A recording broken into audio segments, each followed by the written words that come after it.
Hi, this is Jess. Welcome back to Deercraft.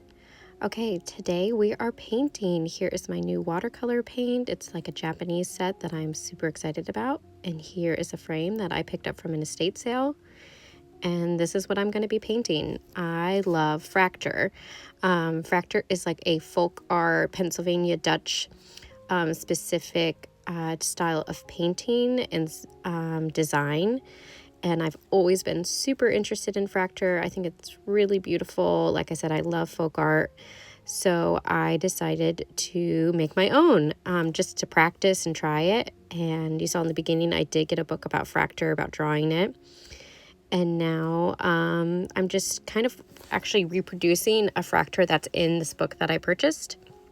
I've always heard that you should kind of like practice from the masters. And so I was like, well, I'll just copy a Fraktur to learn about it. The reasons I like Fraktur is I love the simple lines. They only use essential colors and mix those colors to make different shades of color. And like I said, I love folk art. I love like really approachable art that's still really beautiful. And then I also love the history of Fraktur, where it was making simple things beautiful.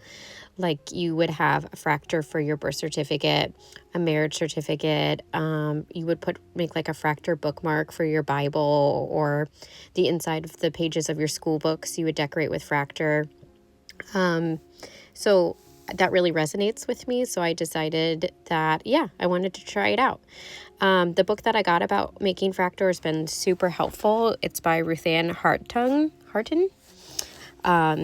And she goes through the history of Fraktur. She goes through colors. She goes through motifs. And I just found it really, really helpful. And I just wanted to get started. So like I said, I got some new watercolor paint. It's like a Japanese watercolor, and it is so opaque. I'm not used to that much opacity when it comes to watercolor. So it was a little bit of a learning curve, learning about how to use this paint the right way to get the right opacity. And then in the book, she teaches you about what colors were used in Fraktur. And so as you can see, there's only 5 colors. It's cadmium red, cadmium red, cadmium yellow, hooker's green, Prussian blue, and raw umber. And she shows you all different ways to mix it to get different colors. So I was just experimenting with that while also copying a Fraktur that I found in the book that I really, really liked. And one of the reasons I really liked this Fraktur was because it was mostly a blue and green Fraktur versus a lot of ones have such a primary color focus where it's like red, yellow, blue. I just like the more mutedness of this one. I found that by just copying a Fraktur, I learned so many interesting patterns I wouldn't necessarily have put on the elements in the painting if I wasn't copying. So it's a great way of like teaching yourself like, oh, this is an interesting style. This is an interesting pen mark. This is an interesting way to fill this space. So anyway, I really enjoyed it. So first I do it with pencil. Then I go over it with a brown fine point Sharpie, erase all of my pencil lines, and then I go in with painting. And I found this like aged paper on Amazon just to give it more of that antique look, but I would love to experiment more with dyeing paper. She does say in the book that, usually you typically think of like coffee for dyeing, but coffee is really acidic and it can cause problems in longevity of your painting. So I'm definitely open to like trying like a tea-based dyeing of paper. I think would be really cool. I really enjoyed this process. I think this was just like a good challenge to myself of trying a different technique of painting and drawing. And it took me a couple nights to do it all, but like I said, I really enjoyed it, and I really enjoy Fraktur art. I've made a couple other pieces for friends and family, and just, again, like a new craft to pick up and try. But it holds a lot of sentimental value to me too, because it is something that I enjoy. Also, like I think I have mentioned before that my husband, his family is Pennsylvania, and just all of these things really originated from where his family is from. So I think that's really important too. But here's me just really filling in the watercolor work for each space.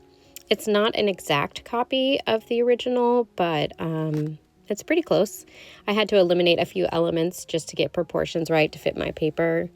I did find this trick worked really well, taking a Q-tip and getting it really wet if you did get outside the lines, and it was able to like clean up really nicely.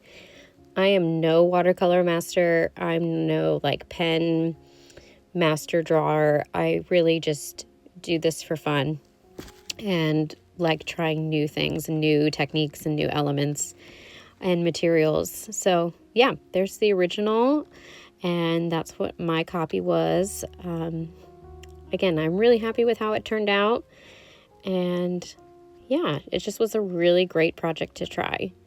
So here are some previous Frakturs that I did where I was just kind of copying motifs and playing with paint. And yeah, I gave one away to a friend already. And yeah, so this is my husband thankfully helping me disassemble this very old frame. I thought it was a really interesting frame that I found in a estate sale because it moves, and I thought that was really cool. And it fit perfectly with the paper. So there it is. I have it currently sitting in my living room, and it just brings me really good joy that I like seeing it. And I actually plan to make more Fraktur. So do tell me if you've ever made any Fraktur before, if you have tried this process, if you like it. Yeah, I hope you have a good day. Thanks.